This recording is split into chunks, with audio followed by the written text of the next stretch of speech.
John Rawlings sitting in for Jason tonight, and it seems that the NBA season now ended. The free agency period's beginning. Yeah, and everyone waiting for Paul George to make his move, but it's Chris Paul beating everyone to the punch.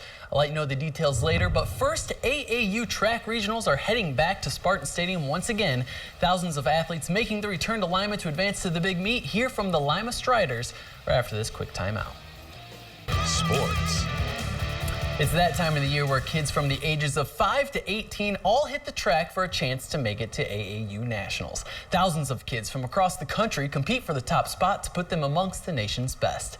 I caught up with the Lima Striders as they prepare for one of the biggest meets of their lives.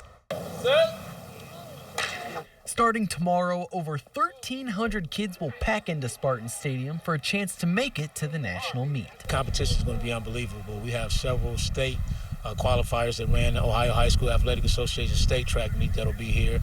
We have several athletes that are national champions in the past, so it's going to be some of the best from the Midwest. Last year, 970 kids came to Lima for a chance to qualify for a spot at the big meet in Houston, Texas.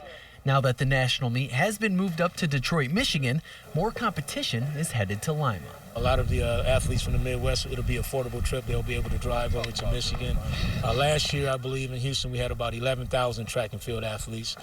So we're expecting that number this year to go up to maybe 12 to 14,000. So it's going to be a lot of athletes for track and field. It gives you butterflies in your stomach and you're just really nervous. But when you get out there, you don't feel it anymore. It just makes you better.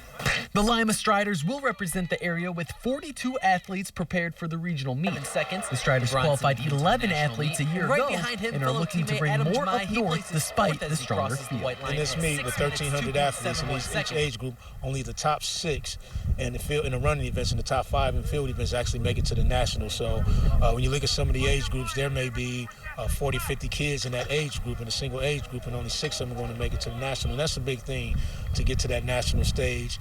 This year we have 42 of our athletes that are participating in the regionals, and I'm really expecting about 20-some of those kids to make it to nationals, and they will be there in Michigan this year. My mom, she pushes me a lot, and she knows that I can be first, I can be number one. So all I gotta do is just come out here, work hard, and I can achieve it. I want everybody to qualify because I like when I have people to play with down there. I want another medal. They're actually really nice. There you go. Zion Jackson will be the first strider competing on Friday as he starts with the 80-meter hurdles and the pentathlon. Plenty of baseball tonight. The Locos maintained their 3-game lead over the Mariners by blanking the Ironmen in last night's contest. Tonight they travel to Lorain County, Lima averaging just over 8 runs per game against the Ironmen. As for the second-place Mariners, they ride a 3-game winning streak into their matchup against the Settlers at Montgomery Field.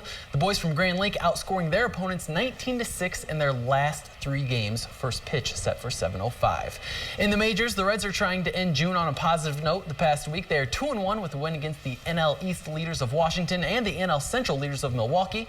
As for American League ball, the Indians have lost 4 of their last 5. They will try to bounce back after a close 2-1 loss to the Rangers last night.